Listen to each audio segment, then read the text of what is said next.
start the session.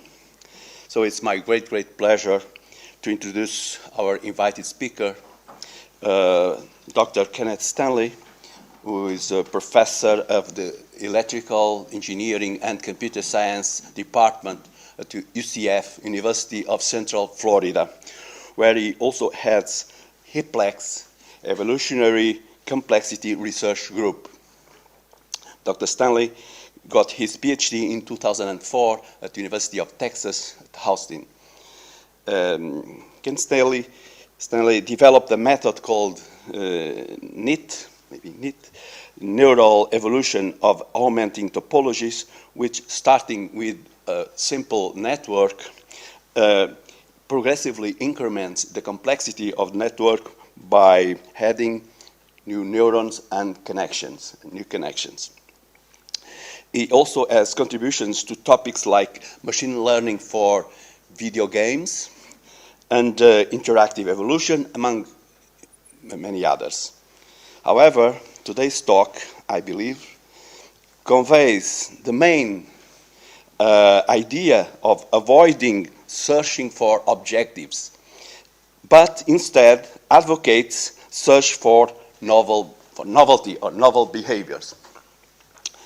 Therefore, don't expect me to tell you what's the objective of this talk. I will not be able to do that, but I expect that you can open your minds to what promises to be an exciting and innovative, although maybe polemic message, which I anticipate as very challenging.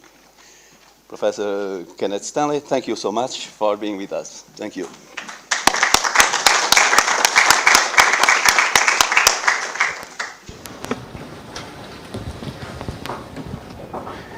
Okay, thank you. I just, like other keynotes, I wanted to just say that it's a real honor to be here. Very happy to be able to be here in this beautiful island, and thanks to the committee for giving me this opportunity.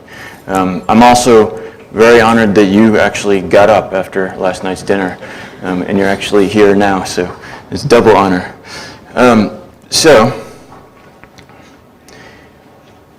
What I wanted to start with was pointing out that algorithms are not only in computers. And if you think about life and society and how it works, we see algorithmic processes in many facets of life. So everything from education to research and funding and how we decide what to fund, which is supposed to facilitate creativity and innovation, entrepreneurship and investing. Even the pursuit of happiness, in some sense, does involve some algorithmic process.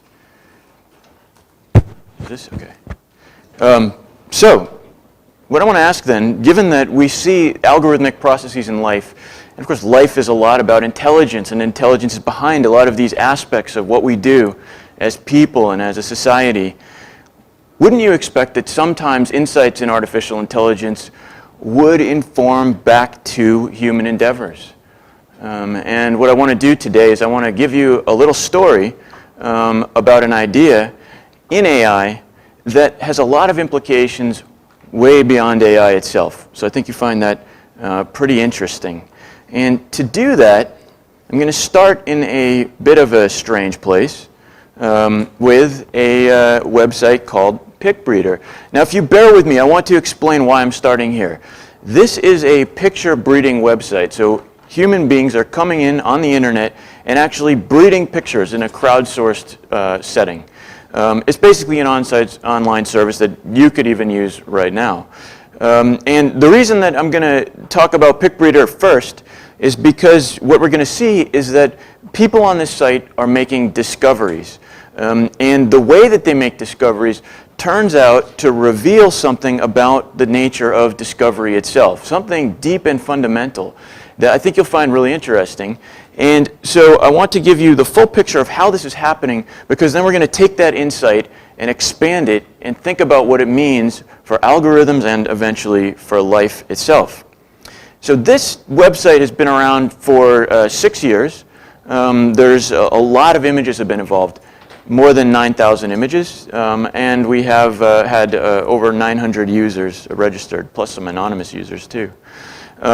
If you've seen biomorphs, if you've heard of that, and if you've read The Blind Watchmaker, which is from Dawkins, you'll recognize some things about this. It's kind of like biomorphs on steroids. If you don't know what that is, it doesn't matter. I'm going to show you everything you need to know. You'll understand it. And what is really going to be important from this first part of this talk is to see how it is that the users of this website began making really surprising discoveries, as you'll see. So, what I want to show you first is just what happens if you go to PicBreeder and just start going from scratch. And what I'm going to do is build up and kind of show you how it works, and then you'll get to see these discoveries that are being made.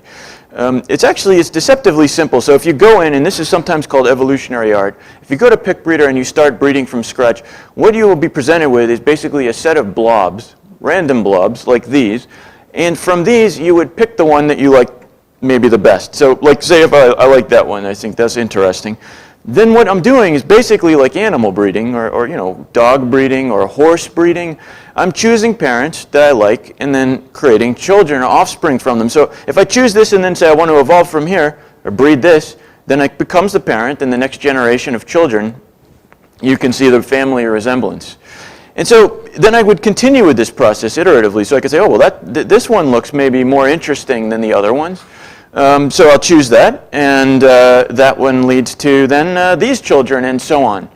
And if I find something, and this is the kind of interesting thing about this website, if I find something that I think is interesting or worth sharing, I can click on it and then ask to publish it to the world. So that you can see that actually there's a publish button here. And so then it becomes part of the website permanently that everybody in the world now can see that I've discovered.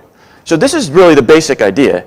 Now, what I also want to show you, and if you'll just give me a brief moment to go in a digression and tell you a little bit about the underlying representation, because it will help you to appreciate how extraordinary the discoveries that we're about to see are. So I want you to understand what it is that people really are exploring when they're choosing pictures in this website.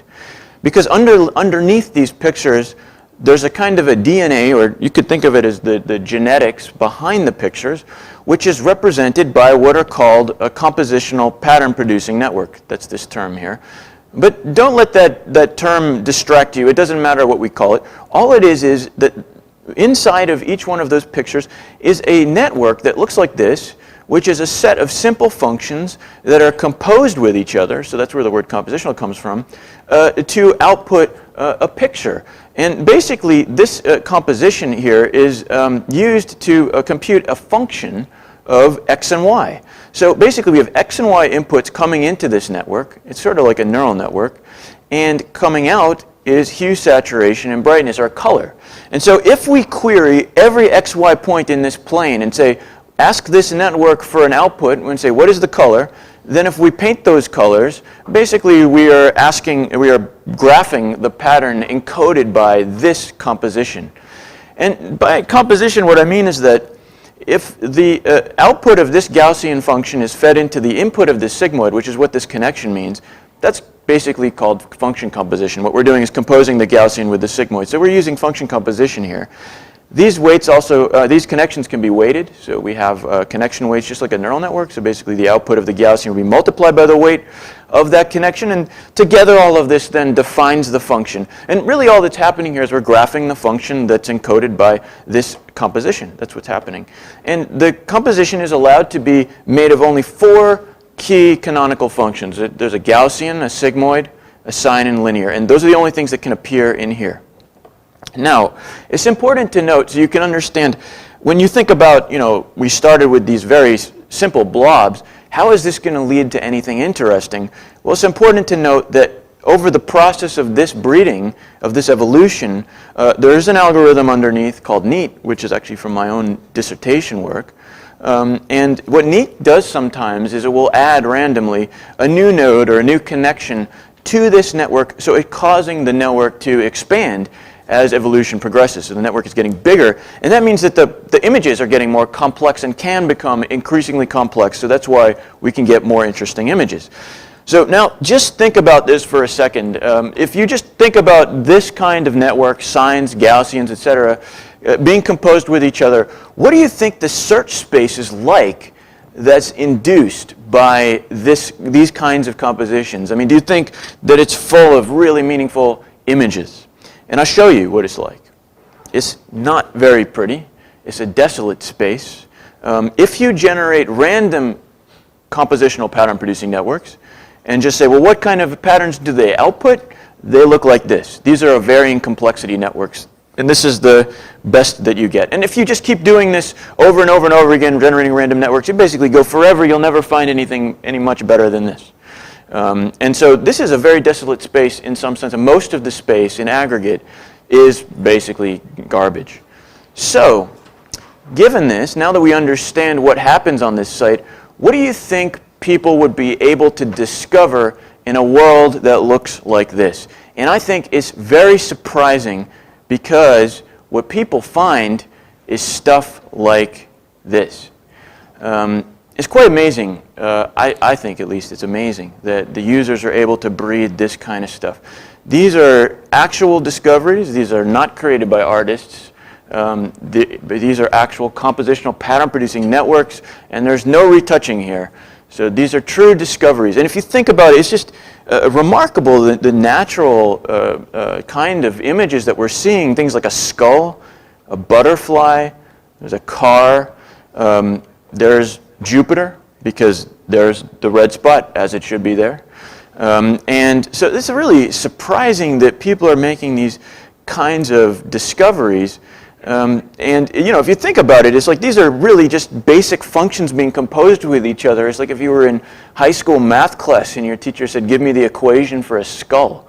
And this is the kind of stuff that people are actually discovering.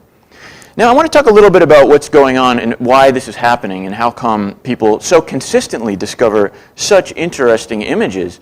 And one important factor that I have not yet mentioned is called branching. Because what you can do on PicBreeder is, like I said, people publish their images so that everybody in the world can see what they've done. And if you come into PicBreeder, you're allowed to browse through the thousands of images that have preceded you by other users, and you can then do what's called branch from an existing image. And that means you can start evolving from an image that someone else discovered. So people are building on each other's work, and in some sense, this branching process, branching upon branching upon branching, is allowing people to create increasingly sophisticated discoveries from each other's discoveries. So just to show you, this is like what the website actually looks like. Like if you visited there, you'd see some options. And if I scroll down, like I'd see these are different categories that you can go deeper into, which have collections of images. And these are what things you could branch from. So, like for example, if I took one of the faces, there's a lot of faces on there right now, but if I found a face and I wanted to, and I said, okay, let's branch from this face, it would look like this from the beginning because I'm starting from a face. So I get face variants. And so then I could just play this game, but now I'm playing the game starting from where that person began. And so I would say, okay, well, maybe I like this face. I like it has an open mouth, I guess. So then that becomes the parent, and so forth and so on. And like before, I can now publish my discovery. So what's happening is that people are building on each other's discoveries by branching. And so what we're getting is basically this growing phylogenies, like in biology. Basically have sort of like a tree of life, but here's just a tree of pictures. And this is just a small subsection of the PicBreeder phylogeny. Of course, there's thousands of images, but it gives you a sense of what's happening. So every connection in this graph is a single user session. The lengths of the connections don't mean anything. So any connection here is a single user session. There could be many generations or many selection steps done along one of these lines. But what's important is that each one of these is a branch where somebody started from someone else's discovery and continued from there. So this growing proliferation of branches upon branches upon branches is why you're getting this kind of diversity happening where people are building on each other's discoveries. But still, now I don't want you to think that that just explains everything, because remember, this is in a space like this. So there's still something really interesting going on. People are building on each other's stuff, but these are true needles in a haystack. When you think about the fact that they come from a world like this, it's still amazing that people are collaboratively, in this sense, coming up with this stuff. So I want to go a little deeper into that. because what we're seeing are entire families of things. I mean, these are actually real close genetic relatives. This is a real family. This is a face family. Everybody's genetically close to each other. Really amazing diversity of images. I mean, just look at this for a second and think about the luck or apparent luck involved in something like the handle on this picture. I mean, what luck did we have that this handle just appeared here appropriately for a picture? Or the stem on this apple. Look at this, it's asymmetric while the apple is symmetric. What kind of luck are we having? Look at the colors on the tropical bird or the planet or the humanoid forms. And it's just remarkable that these kinds of discoveries are being made. Now, I know that, so for some of you, so I'm really trying to convince you that we should be impressed by our users' discoveries. And some of you maybe are impressed, and some of you maybe are less impressed, because there's one kind of question that may be dangling here, which is, wait a second. If I go to PickBreeder and I choose things that look like what I want, like say I wanted to find an apple, well then I would just sort of choose the thing that looks most like an apple, and then in the next generation I choose the thing that looks most like an apple. And if I keep on doing that, wouldn't I just eventually find the apple? So why should I be so impressed? If the world worked that way, then yes, I would agree with you. That's not that impressive. But what is really fascinating is that that is not how this world works. In fact, you will fail if you come in like that. You will never find something by looking for it. And I want to give you a little more insight into that. I want to give you an insight into how these kinds of images are really discovered, because the way they're discovered is really fascinating. It's not by trying to look for them. In fact, it's the exact opposite. And the reason I can tell you, I can give you a little anecdotal story about this, is because I discovered the car. So you see the car image. So I want to give you the full story behind how I discovered the car, because it's really strange what happened. You see, because if you were searching in a space like this, would you expect to find a car in this space? Now, I never would have in a million years thought of finding a car. In fact, I was not even thinking about or interested in finding a car, because it wouldn't have occurred to me that it's even possible. But I did find a car. And this is why I learned something, because I realized how these kinds of discoveries are made. So the first thing, the most important thing, this is an important ingredient to finding something interesting, is I was not looking for the car. I never thought about even the possibility that I might find a car. Instead, I chose this image, which is an alien. I thought it looks like E.T. It's basically an alien face.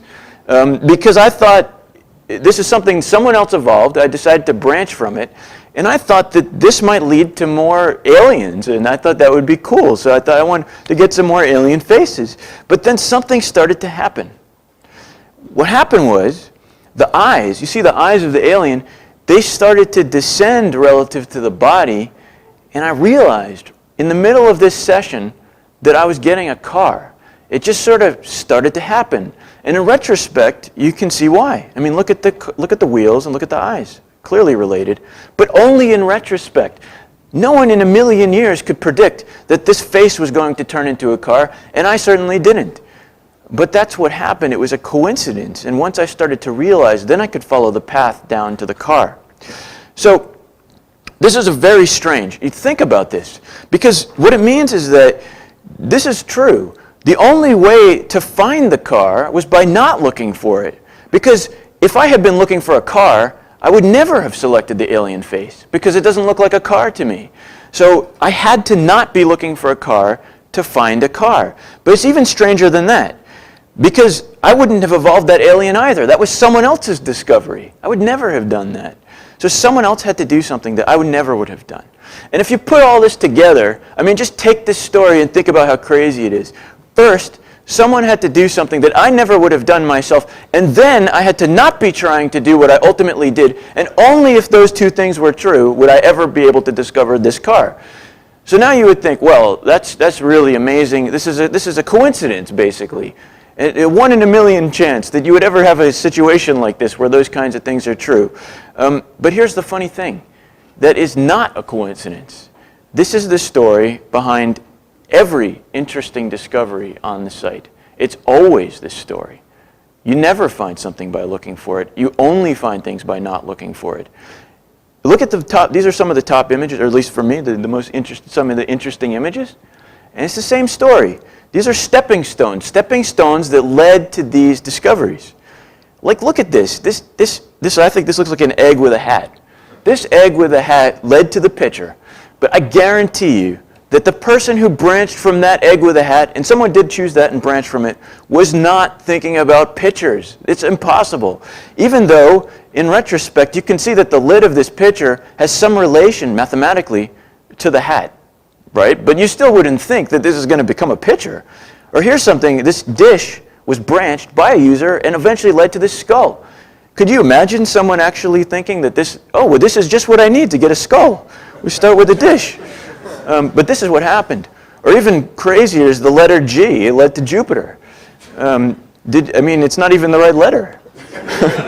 But yeah, so you would never think this is you're going to Jupiter. But somebody branched from that and got to Jupiter. And so the story is just over and over again, the same story as what happened with the car. You have to not be looking for it. Someone else has to make a discovery for you to ultimately discover what you discover. You can only find things by not looking for them, because the reason is, and this is a principle for all of search, the stepping stones, the places you have to cross to get to where you want to go, almost never resemble the final product in any complex search space. And this is why true discovery requires this very strange kind of serendipity. Now, I want to give you more evidence because I'm giving you a strange, paradoxical story, which is counterintuitive. So I want to really drive this home, why this is true. And so this is something that we did, which is rather strange. What we decided to do was try to re-evolve the images that had already been evolved. So normally this would not be the most interesting thing to be doing. But it's interesting now because I'm telling you, you can't discover this stuff by looking for it. And so we know that these have been discovered, right? Because people actually discovered the skull and the butterfly. That's one of the early butterflies that was discovered.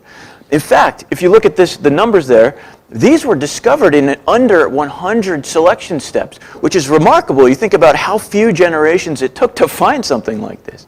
So in some sense, it means these actually weren't that hard to find. Cumulatively, there were 74 selection steps to get to the skull. There was several users branching off of each other, but in aggregate, it was 74 selection steps. So you might think, well, we know we can find them, so this is already known. It's established fact. So let's try to find them again, because we know they exist in the search space. And so let's create an objective function or a fitness function, like a traditional evolutionary algorithm, based on closeness to the evolved image as a target. And we'll use neat again, because neat, remember, is inside PickBreeder. So we'll use the same algorithm now, but we'll put it inside of an automated framework, which is probably more traditional anyway. Just an automated search algorithm running in the background, looking for the skull and the butterfly based on image matching. And so that should align with your intuitions about this idea that, oh, I could just look for the apple and I would eventually find it. So basically, we'll look for the skull and hopefully we'll find it. And what happens is, it's really interesting, is that it's just terrible. I mean, these are the best results.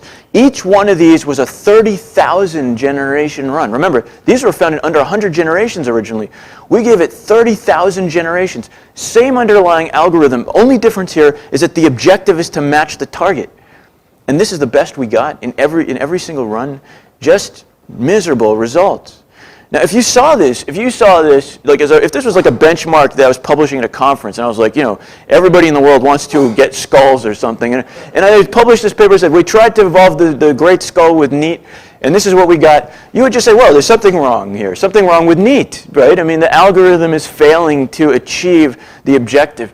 But you can't say that in this case, because this is special case, because these were discovered with neat. So you can't argue that they can't be discovered with neat. Something else is wrong here. There's something wrong with the objective.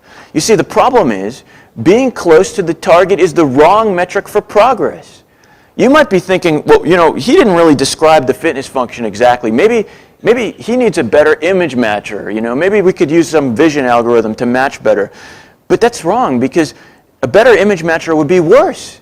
Because look, the stepping stones, and I'm showing you here some of the stepping stones that lead to the skull, they don't look like a skull. So what good would it be if you had a really good skull matching algorithm? That would not cause you to reward this donut. You've got to go through the donut to get to the skull. The donut doesn't look like a skull, so it doesn't matter how good your image matcher is. The point is that what we're seeing in the search space is what's called deception. It's that the stepping stones don't resemble the final target, and so it doesn't matter how good you are at describing your final target, it won't help you get there. And so this is just the wrong way to make these kinds of discoveries. Humans chose these stepping stones. Every one of these was chosen by a human being because they were interesting for other reasons, not because that anyone thought that these were leading to a skull. Nobody thinks that donuts lead to skulls, even though this donut does lead to a skull. Humans chose these for other reasons, and that's why we get all of these stepping stones. In some sense, what's happening inside a pick breeder is that pick breeder is a stepping stone collector. It collects things that lead to things, and it's growing in its collection. And those things, because it's a stepping stone collector, open up more and more possibilities. But none of the discoveries are happening because someone's trying to go somewhere in particular. People are going everywhere and nowhere, and it's collecting all of these stepping stones, and that's why we're getting to so many interesting places. But you can't get there by trying. And this is a good challenge, too. I challenge anybody to try to get the skull with a CPPN. I would suggest to you it will never happen again. It's a one-time occurrence. And this is a universal story. The stepping stones almost never resemble the final product, and we've seen now a lot of examples of this, and this is why you can't find things by looking for them. Okay, so think about the implications of this now more broadly. This is an observation that we made inside of PickBreeder, this online service that we put up several years ago. But it leads to these really strange statements. Like, I mean, there's a lot of ways I could say basically the same thing. Like, for example, the path to success is through not trying to succeed. Or, to achieve our highest goals, we must be willing to abandon them, right? Because the only way to get to this goal is by not trying to get to this goal. So you have to abandon it in order to have it be possible to happen. It is in your interest, and this is true, it is in your interest that others do not follow the path that you think is right. Because if you think about it, those are the people who will lay the stepping stones that will lead to your greatest discoveries. The only reason this is working is because people are doing things that their peers would not do. Just like the person who found the alien face did something that I would never have done before finding the car. And so we need people, for discovery to work, in aggregate, as a society, to be doing things that we don't believe in, because they're creating the stepping stones that lead to our greatest discoveries. Now, think about this. Hold on a second. These implications are not about computer science. If you read this slide, it doesn't really necessarily, you could be talking about sociology here. And that's really interesting that this is coming from observations from, originally, experiments in artificial intelligence. So hold that thought for a second. I want you to remember that because I'm going to come back to this idea that we have implications here that are much broader than just artificial intelligence. But first, before I give you some of those, I want to talk about extending this a little bit algorithmically to show you where we can go with this. So what if, now if you think about this, like if you think about PickBreeder, what does this mean in terms of automated search algorithms? I mean, how many algorithms in artificial intelligence and machine learning have an objective function, are driven by an objective? And what does it mean that we've seen the principle now that you can't find anything interesting if you have an objective? And so maybe, would it be interesting, or how would search work if it didn't have an objective, an explicit objective? What if we tried, in an automated sense, instead of trying to go towards a specific target in the search space, we tried to make a stepping stone collector that works in a similar way to PickBreeder instead of worrying where the search is going. And so this is the algorithm we came up with. We thought, okay, let's try to do this. Let's abandon objectives and search instead for novelty. And this is called Novelty Search. It was introduced a few years ago. Now here's the logic. Let me give you the logic a little bit. What we're saying is it's hard to identify stepping stones a priori. It's hard to know what the steps are that might lead to the objective. Almost always there's going to be deception. If there wasn't deception, the problem would be trivial, right? I mean, the reason that problems are hard is because of deception. And that's why we're using search algorithms. We don't need to use search algorithms if we already know all of the stepping stones that lead to the objective. So we don't know the stepping stones. And so what if then we look for some proxy for stepping stones? Now I would suggest that in PickBreeder the proxy is interestingness.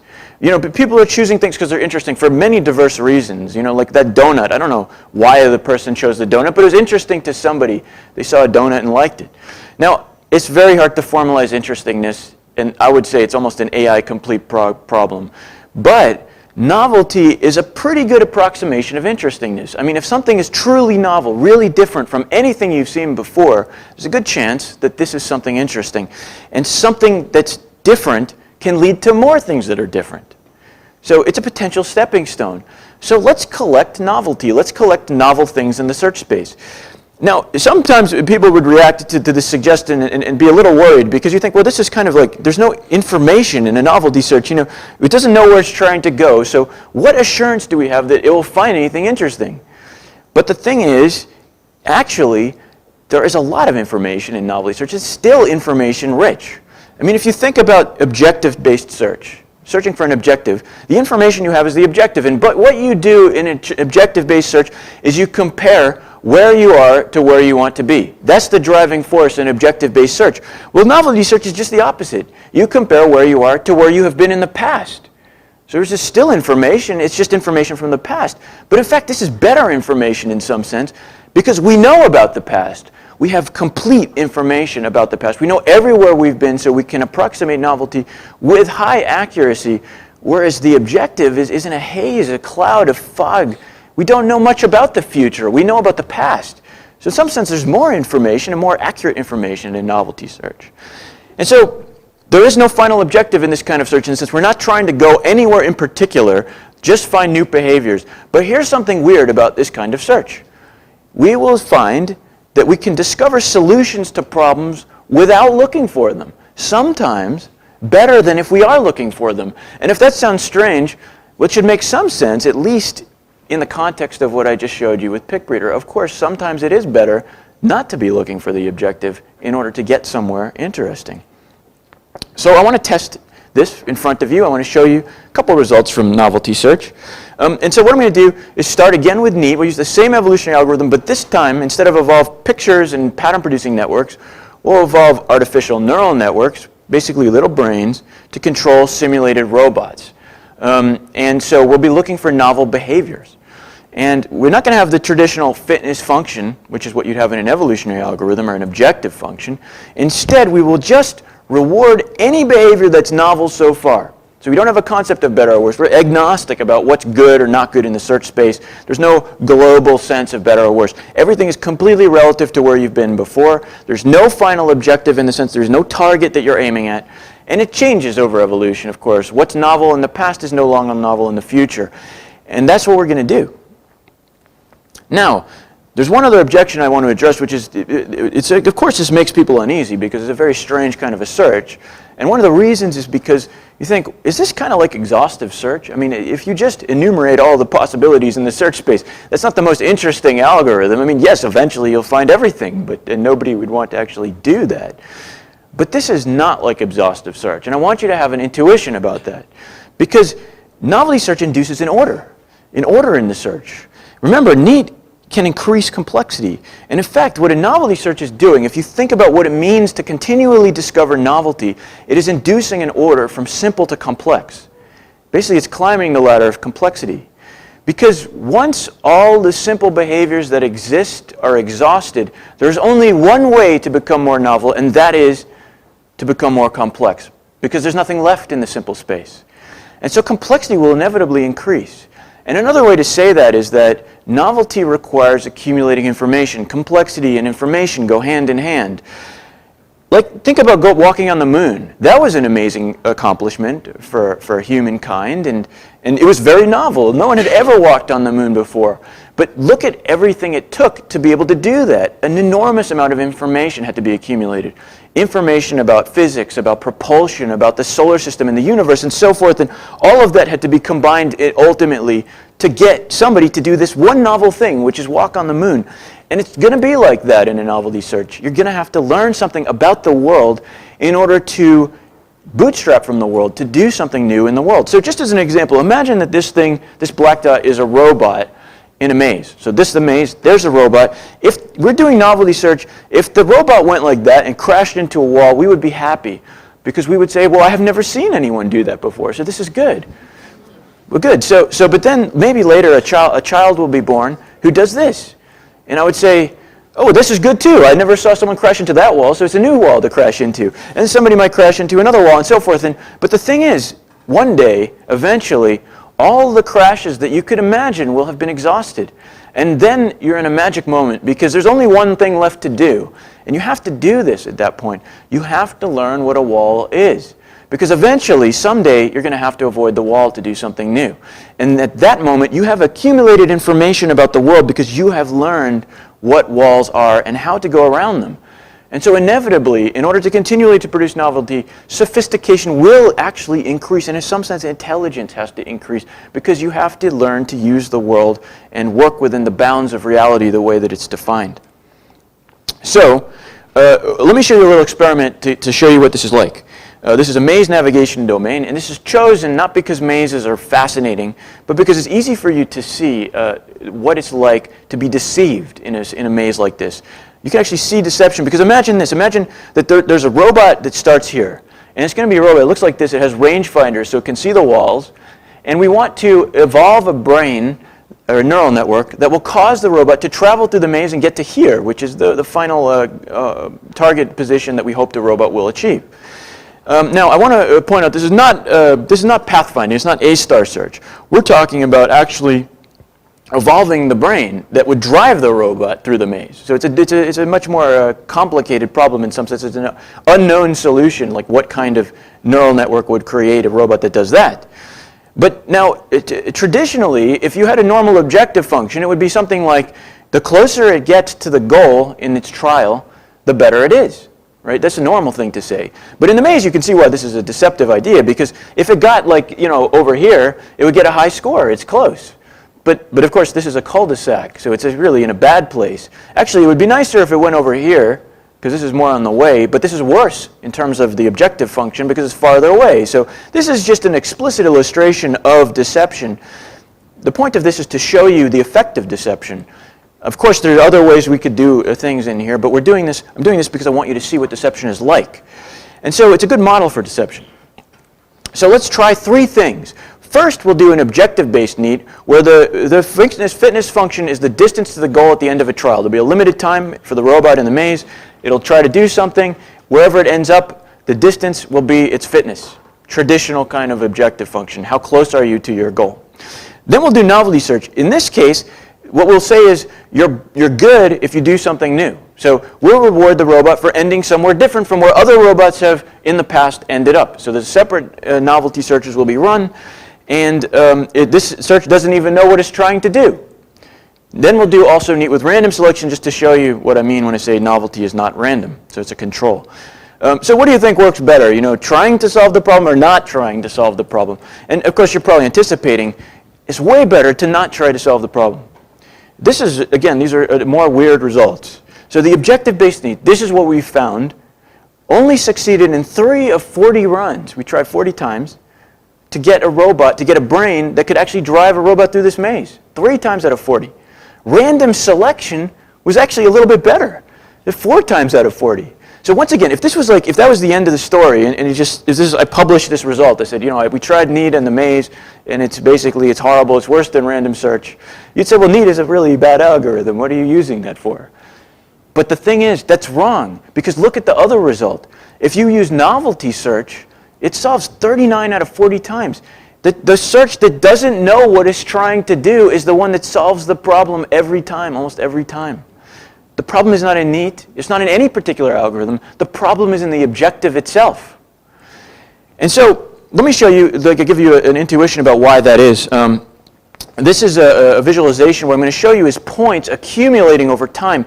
Every point that you see is the last point visited by a robot in its trial. So you're actually going to see evolution progressing. This will be over the course of evolution. At the same time, in a typical run of novelty search and a typical run of fitness, and we'll see where the robots are getting in their trials. And what you're going to see is that at first they're quite similar.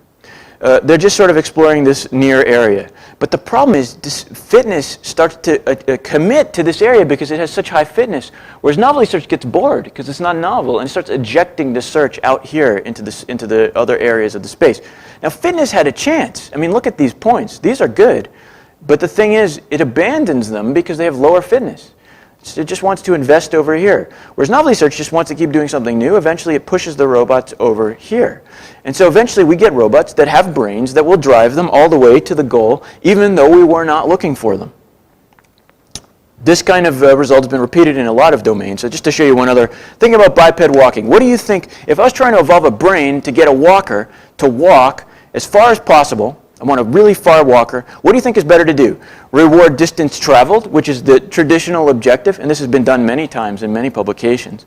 Or reward ending somewhere different, that would be novelty. So in other words, if the robot falls on its face, that's good, as long as it falls on its face somewhere different. Which one do you think leads to better walkers? Once again, what we found was that the novelty search found significantly better gaits. The best ones were twice as good. In fact, I want to just show you a video because it's easier to look at that than some numbers. These are the best ones that were found from fitness and from novelty.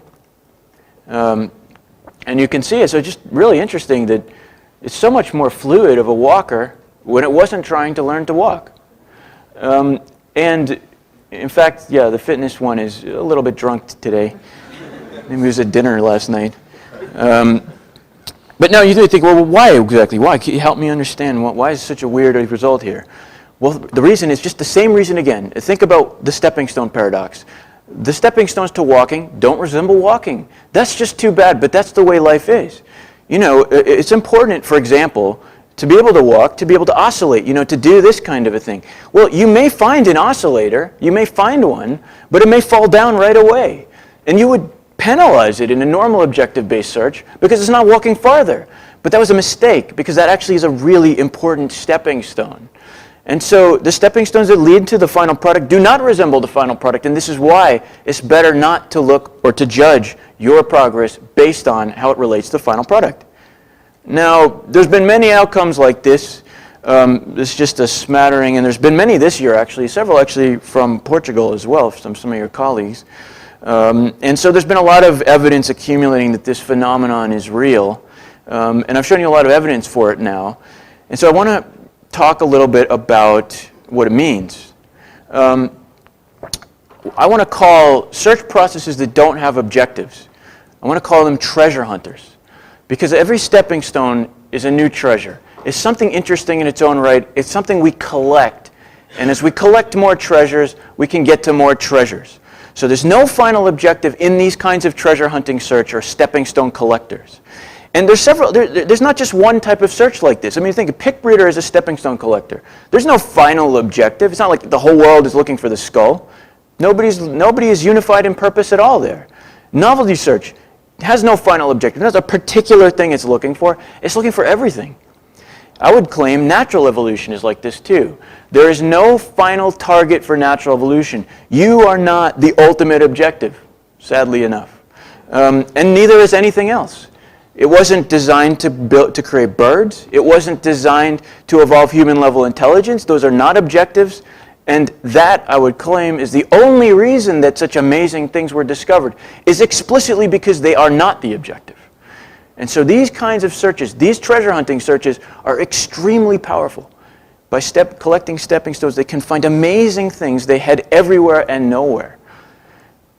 But, and it's really important to emphasize this caveat, they are not always solutions to particular problems. There is actually a trade-off here. I'm not offering you the Holy Grail here. That would be naive. Because if you think about it, you can't always get where you want to go just by searching for novelty or just by collecting interesting things. It won't necessarily give you what you want. If we reran Pick Breeder, started over again, you know, square one, 6 years ago, there would never be the skull discovered again. We would never discover that same image again. If you reran Earth, you probably won't find humans again. But you might find something interesting in both cases, something equally interesting, but not the same thing. These are searches for finding interesting things. They are not searches for finding specific things. That is the nature of creativity. They find things we could not find any other way. So great discoveries are possible, but we have to abandon the need to control what they will be. This is a tough trade-off to accept. It's not what you want to hear.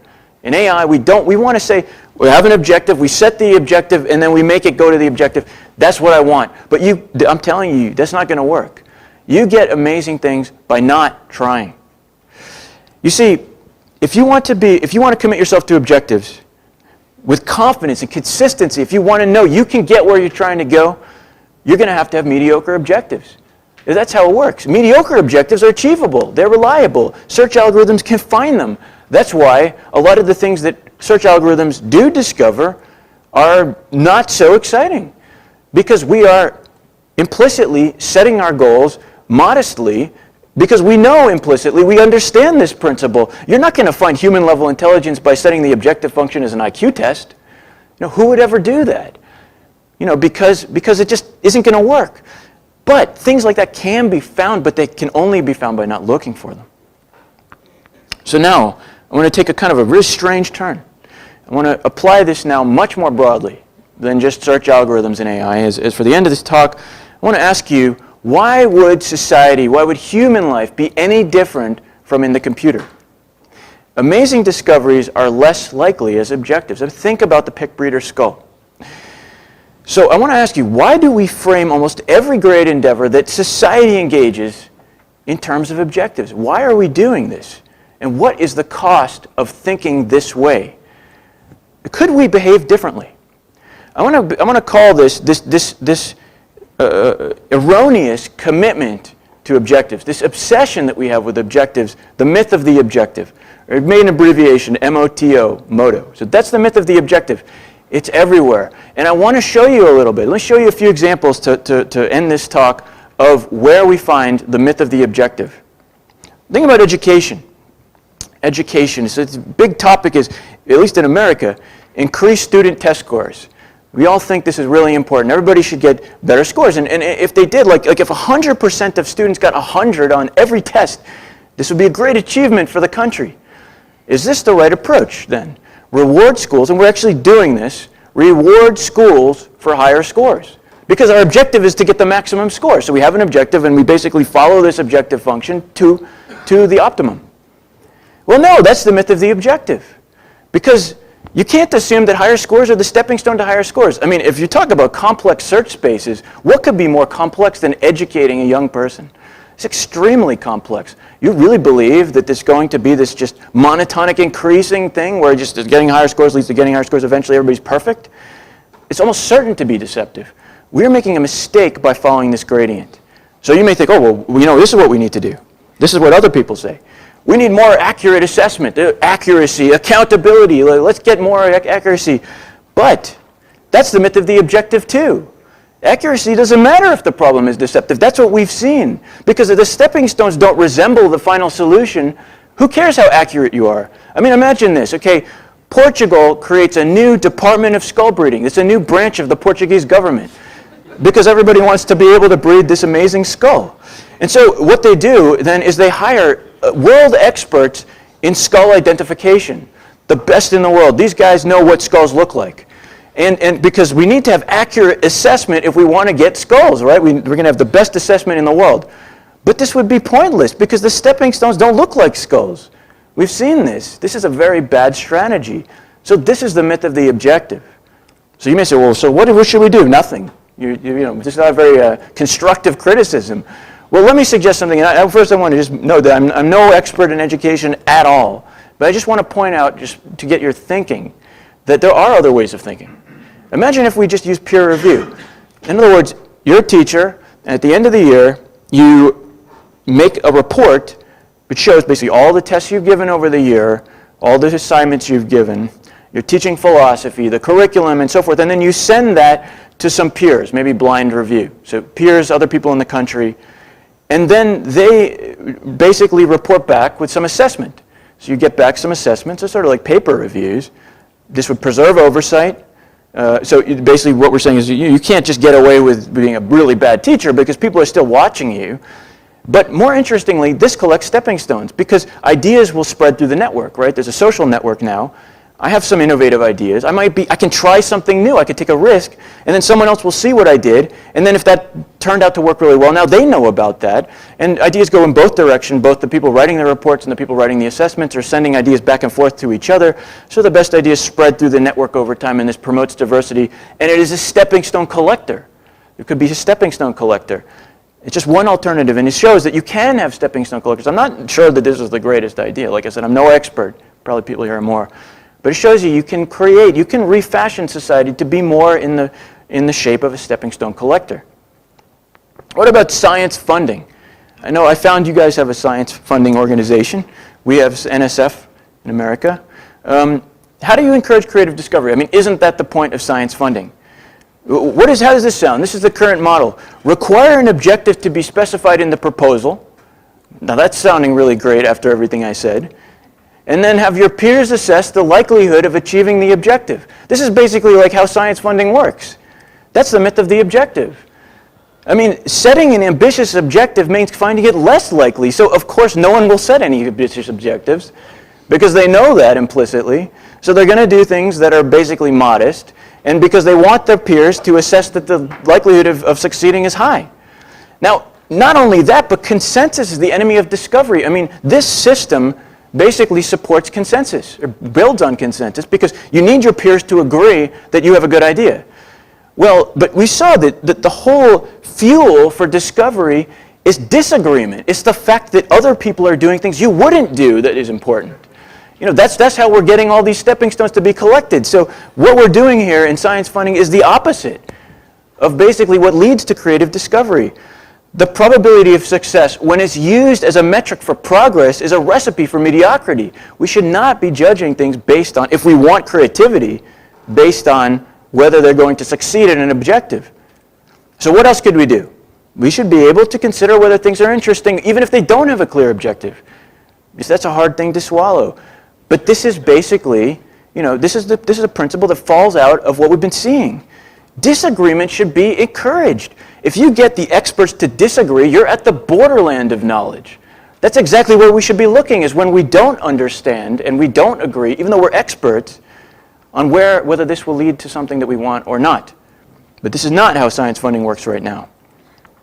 Let me finally talk about the field of AI. If you think about artificial intelligence, our field is a search for algorithms. You can think of it this way. The scientists are the search algorithm.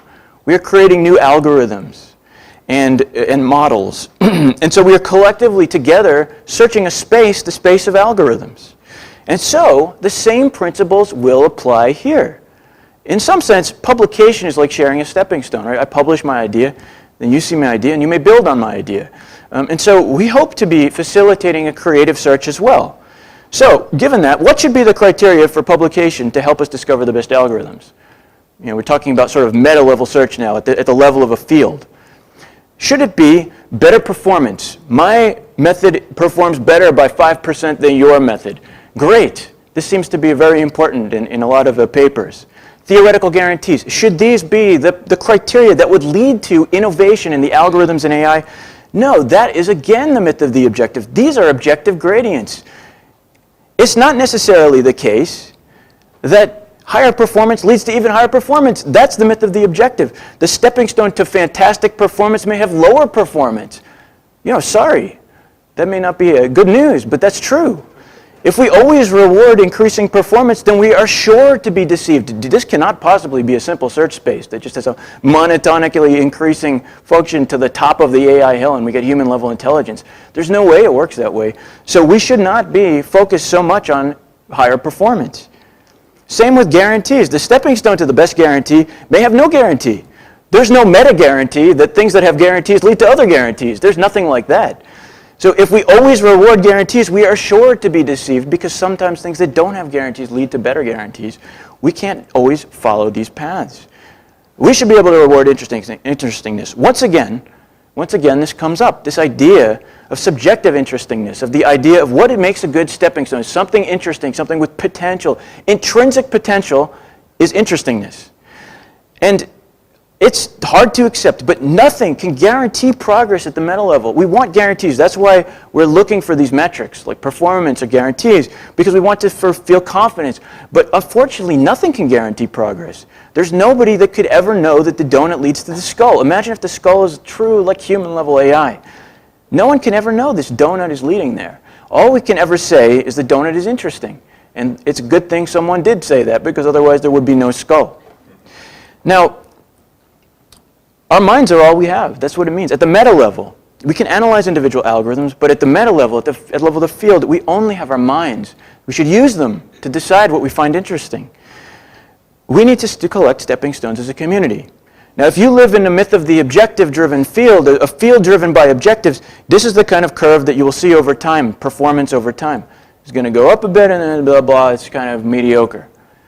If you live in a non-objective field, a treasure hunting field, yeah, sometimes performance goes up. I'm not against that. But sometimes an interesting algorithm has a worse performance. It's interesting for other reasons.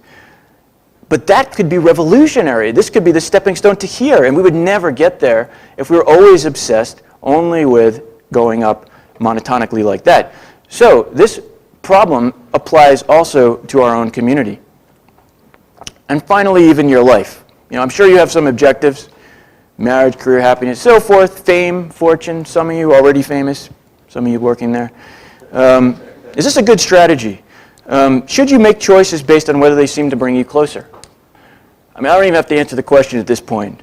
That's the myth of the objective. Sadly. It doesn't mean you should never do things. I mean, if your goals are mediocre, yeah, you probably will achieve it. But if you want to do like amazing discovery, something like that, become the world famous scientist, probably not. If that's your goal, everything you do, you measure against. So you're looking for it to make $1 million, so you don't take the summer internship because it's not paid, even though it's in the area where you have the most passion. I mean, this would be not a good idea. So this applies to just about everything. There is a non-objective alternative, which is to follow your heart. Now, I'm not claiming that this stuff works like a guarantee. It will not always work. It's very risky, but nothing will always work. That's the important thing to understand. The point is, this is the only path to greatness.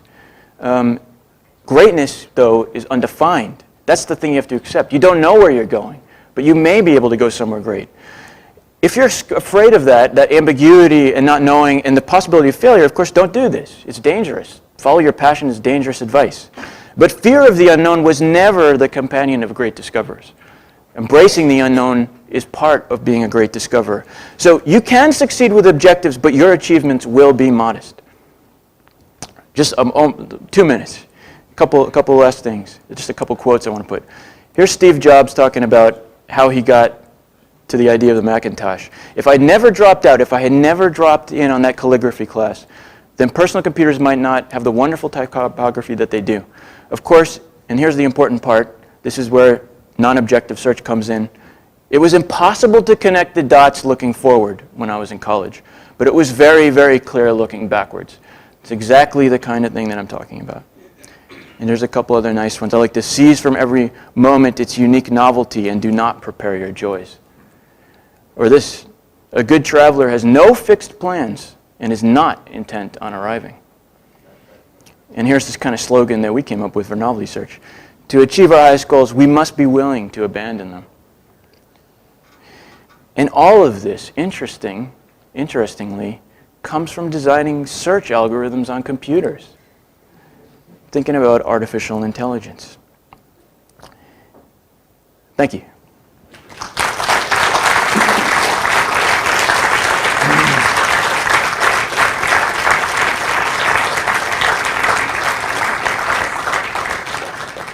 Thank you, Ken, for this amazing talk and spreading the novel message. I have no goal here. You have no goal, as I said before. So it's now time for a few questions, please. Luis. Okay.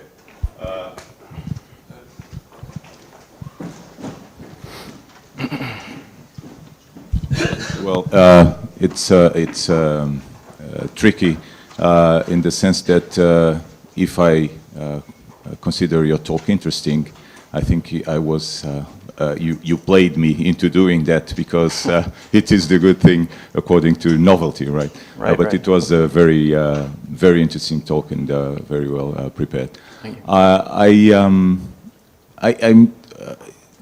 I'm sorry to go into from such high goals or high areas where you were talking about, and ask you about the use of novelty search in plain function optimization. Right. For instance, those well-known deceptive functions of the CECs, etc., etc. Have you tried it on those kinds of functions, and what results have you obtained, and also compare it to these complex situations? Of course, maybe. Yeah. Okay. Yeah, that's an interesting question. So, I mean, if you think of benchmark optimization problems, I mean, how would it do on those kind of problems? My group has done very little of that, but actually Trujillo, which is he's a researcher in Mexico, started doing that this year. He came out with a number of papers where he tried to use genetic programming on a whole slew of benchmark problems with novelty search versus with a regular objective optimization. And he was finding basically that for easy problems, and this is basically what you would expect, if they're easy problems, then novelty search is a bad idea. It doesn't work very well compared to the objective optimizer. But on the hard problems, it was much better. That's sort of intuitive because it's a waste of effort if it's easy, because basically that means that there is a pretty clear gradient, it's not very deceptive. It's a waste of effort to be sending the search all over the search space when you could just be focusing on going up that hill.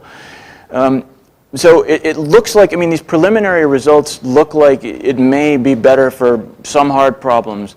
But I would be cautious, though, about thinking about it as like, a solution in general to all optimization problems. I think if it's hard enough, I would say there's no good method, probably. It's not necessarily like novelty search is the great alternative that will always work. In some sense, like something that before I saw Trujillo's results, I thought that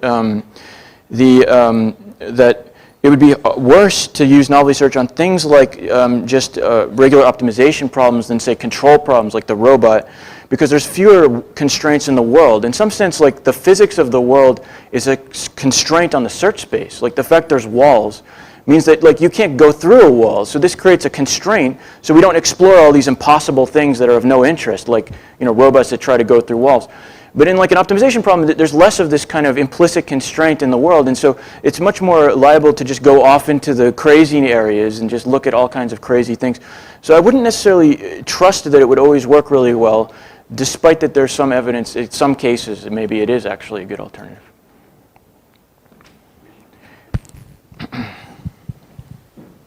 Thanks. I like your talk a lot, especially I like the attitude that you keep towards the thing, and I think it's a lot of food for thought.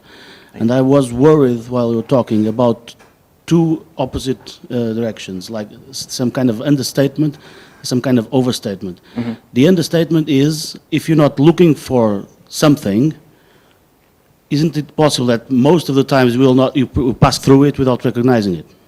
That's the understatement, because you're just not looking. And then the overstatement is that maybe you are just generalizing a bit too much on what you found with your research and try to overcome, to get the world out of it.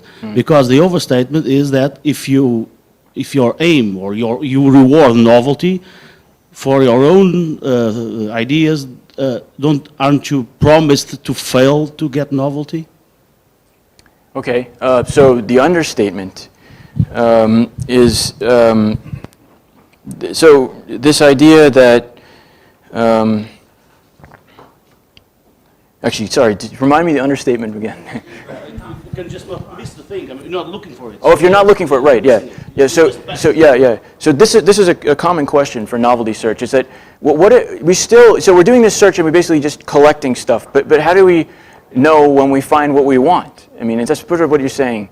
Of course, one simple answer is it's not hard to just check, externally, or to have some external check that says, well, no, I don't think it's cheating, because what's important about the algorithm is that the algorithm itself is not driven by the check. There's nothing harmful about having an external, check or a binary question of, has this solved or not? We can just stop it when it's solved. It's just a stopping criterion. But that doesn't affect the search, though. It's not actually the search criteria that drives the search. But I think there's a deeper answer to this than just that. Because in a large part, I think that these kind of searches, these treasure hunting searches that I'm calling them, are not about finding something in particular. At first, people will use them for that, and that's what people have been doing, is trying to just say, well, this is an alternative to optimization. But I think in the bigger picture, they're more interesting as just creative searches that find interesting things in general. You can have a space and you can ask, what's interesting out there in this space? And this algorithm can collect everything. And if you're doing something like that, which I think is really an interesting possibility, people have started to do some things like that, then it is harder to say, well, what should we then collect? What should we look at out of that archive that's collected? Which are the right things? Which are the good things? That's a tricky question. I think, what we've been doing is things like we've been putting up visualizations on the screen, like we do a PCA on the behaviors of the robots, and then actually look at all these dots on the screen and start to understand where the interesting stuff is. We have to do it by hand. We could say in this corner, you've got like guys that like jumping, and here's the hoppers over there, and there's the runners over there, and we sort of understanding the layout through this kind of analysis of the archive. So yeah, it can be tricky if you don't have a very specific stopping criterion. Okay, but the overstatement in terms of, am I overstating this principle based on the research? I mean, that's a clear concern. A lot of people agree with you that that's something we should be worried about. Should we all drop objectives and stop trying to do what we're trying to do? But I guess I'll stick to my guns here. I mean, just if you don't believe me, think about what I've shown you and what I've said, and just try to convince yourself that you know what the stepping stones are to doing something amazing. I'm not talking about stuff like making lunch. Obviously you want to make lunch. Going to the refrigerator is a good idea. It's probably where the bread, So, there's lots of modest things in life, and including like you want to become an accountant. I mean, go to accounting school. Like, I mean, that's a pretty clear stepping stone. These are not ambitious. That's not what I mean by ambitious objectives. But if you want to do something amazing, I think you could agree with me. There is no formula for that. If there was, we'd all just do it, right? I mean, there's no formula for being amazing. The way to be amazing is indeed to follow your passion, to identify interestingness when you see it, and it just happens. Some of us are better than others at doing that. Some of us have a nose for the interesting, and some of us don't. And I think a lot of people have a sense for their own self, whether they're good at that or not. And if you happen to have that talent, that's basically a talent for serendipity, well, you probably, it's a good idea to follow that. Is that the interesting is the new objective. And people might call interesting different things. Yeah. The only thing is that it's not specified. It's Right. interesting. Right. Yeah, so I mean, that's... So in your own terms, it's promised to fail to be interesting. Yeah, so I mean, we should disagree. I mean, you may think something's interesting, I don't think so. Let's go to the next question. Okay, we'll debate later. Hello. Thank you for your very nice talk. I find it quite, let's say, zen. I was wondering just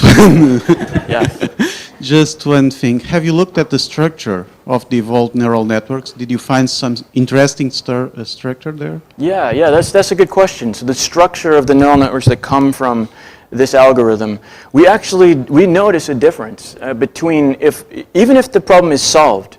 So we can sometimes solve the problem with the objective-based search, not as often in some cases, and sometimes with the novelty search.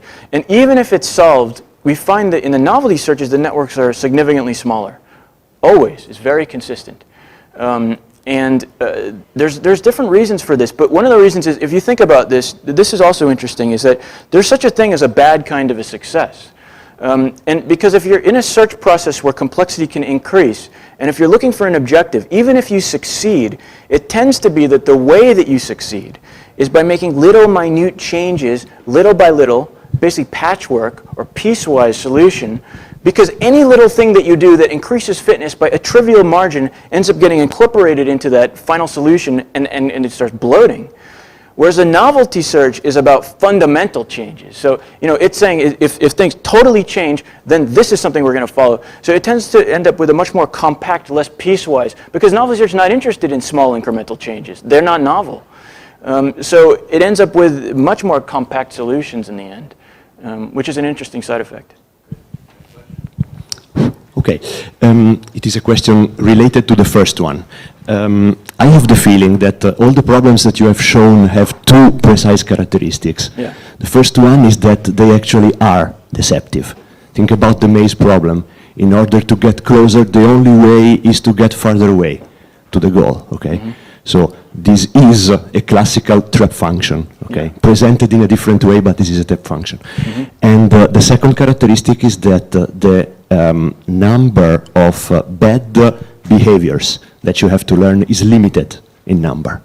In the maze problem, you have 4, 5, 10 walls, okay? Yeah. So I would like to see novelty search applied to the other way around, to problems in which fitness has a clear gradient towards the global optimum, and problems in which you have, say, 10 raised to the power of 20 local optima that you have no way to store and to learn. Yeah, yeah. What do you think would happen in those cases? So good questions. So the first one is basically the case where you are able to just follow a very straight shot to the objective. And like I said, novelty search is not a good idea if that's the situation. I don't think it's going to do well. It will probably solve the problem because it's an easy problem. I mean, by definition, if there's no deception. But yeah, if there's no deception, you don't need it. So, I would say use a regular objective optimization in that case. But I think just about every interesting problem in life is deceptive. It's sort of by definition, at least for me, if it's not deceptive, it's not interesting because it's easy to solve and it basically don't need a search algorithm. I could do almost anything and it would be solved. So I don't think that's really the interesting case. Now this other case is much more deep and interesting. If there's like too many behaviors, and there's many ways of thinking about what that means exactly. But it's like there's an overwhelming, like you said, 10 to the 20th or something, number of, maybe I'd call them stepping stones or something, and you need to traverse all of them to get to this thing that you're hoping to get. Yeah, the message is that it won't probably get it. You probably won't find it. The space of behaviors is too big. It's just overwhelming. But I think it's important to emphasize that's not what I think this search is for. This search is for finding something interesting. It's not for finding a particular interesting thing. I mean, you're talking about a case where there's a particular thing we wish we could find, and there's so many stepping stones to it that it's just basically astronomical. So yeah, I don't think we'll find it. But if we're willing to give up the idea that we have to find one particular thing and this is the only thing of interest, we may find things that are that far out. It's just we won't find that thing. We can go really deep into the search space with this kind of method. It's just not to get to a particular point. And if you look at these kind of searches, like these stepping stone collector searches, like nature, they do go really deep. I mean, humans, for example, human intelligence was evolved. It was discovered by a search algorithm, in effect, but not because it was the target. And I don't think if you reran Earth, you'd find humans again. So I think it's better to think of it that way. Think of it as just an interestingness search, but not a search for a particular thing. Two final questions. Thank you very much for a very inspiring talk. I have always been a critic of people wasting time in Facebook, so I'd like to see your opinion about, are we going to something interesting, to some novel? Find something new by wasting time using Facebook and other social networks. Okay, I've never thought about that in reference to this idea. So I see what you're saying. Like, it could be that, yeah, that this is actually a stepping stone collector because it's a network. I think if we wanted a social network to facilitate this kind of discovery, I wouldn't necessarily design it like Facebook. But maybe Facebook has a little bit of this effect just because it is a network. But I mean, one of the problems with Facebook is the tendency to close you off or wall you off with just your friends and acquaintances. I mean, I think you want to be exposed to people who are very foreign to you if you want to have ideas percolating through the system in the kind of pick breeder way. So yeah, I would change some things about how it's really set up. But I do think you're onto something there. Maybe there's something about social networking in general that is compatible with this idea. That's true. My own question and comment. So, on one hand, I tend to agree with you because you, as a good American, you are under Christopher Columbus syndrome. I mean, who discovered America, but intended to discover something else. Good example. India, in fact. So these things happen in real life. Yeah. Right. On the other hand, if you are guiding research by novelty, why in that example, how can you measure the success that you get to a target? Why did you stop searching when you found out a car, which is a very traditional picture? Yeah, there's a lot of parts to that question. That's an interesting question. I mean, it goes back to similar to the question that was asked earlier about how do you identify when you've arrived somewhere. I don't think actually it's that hard of a problem. If it's just that question of, how do you know when to stop? And I stopped at the car was because I recognize it looks like a car and I like cars. But I wasn't searching for a car. It's important, I think, to separate the stopping criterion from the incentive or constraint in the search. Like, those are two separate things. So I can drive my search by different criteria than I stop my search. But yeah, in a larger sense, I mean, you know, you may feel some skepticism about, like, is this really always how things work? Because it is so kind of ambiguous what exactly anyone's trying to do. Like, do scientists really, like, not know what they're trying to do most of the time or something? But what you have to remember, though, is that what we do and what we accomplish is built on the shoulders of our predecessors. I mean, they have laid stepping stones for us. So sometimes it becomes realistic to have an objective because somebody has created a stepping stone that's close already. You know, if there's already a face on PickBreeder and I want to get a sad face, that could be a good place to start. And maybe it's realistic now at this point because I'm starting from somewhere that's in the valence of that attractor in the search space. So I have a chance to get kind of where I want to go. But in general, yeah, I don't think that there's a real problem with that ambiguity, or maybe it's that people who are good at this deal well with ambiguity. Like, they have a nose for ambiguity and interestingness and serendipity. And in fact, if you go to Wikipedia, there's a page on serendipity. It's real interesting. It has like dozens of serendipitous discoveries listed. It's just interesting to see, like, how common this phenomenon is, that people find things they weren't looking for. The case that you are looking for a more abstract objective, like without a recognizable image, but it's an objective. No, I think that's another good question. I think that's not the best way to look at it. You could think of it that way, but I think what's important is to look at the search globally. Like, PickBreeder is a global system. It's true that an individual player in the system may sort of like cars or something, or maybe they have like a set of thousands of things they like. You could say they have thousands of objectives. But the system as a whole, as a unified system in aggregate, there's no unified objective in the system. That's why the system is working. What you like and what I like, they may be disjoint sets. That's necessary. So what's important is that the system together has no unified objective. Thank you. Thank you so much. Thank you. Thank you.